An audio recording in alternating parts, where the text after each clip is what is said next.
How to download apps without App Store on iPhone or iPad. Hello guys, this is Atticus and welcome back to App Hacks.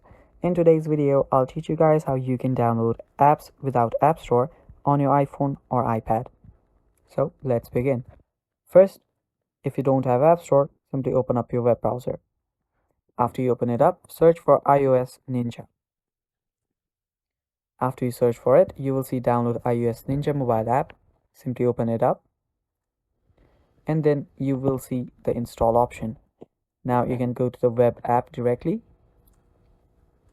and after you're there you will be able to download apps from here as well. Now you can simply browse through this and then download apps from your iOS Ninja, or you can simply download iOS Ninja as a whole and then simply download this and then configure it. After you download it, you can simply use this to download apps on your iPhone.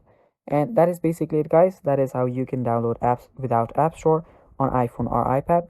You can use the web app of Ninja iOS, or you can simply download Ninja iOS as a whole and then download apps from there. And that is all for today. Thanks for watching. Stay tuned for more, and bye bye. Take care.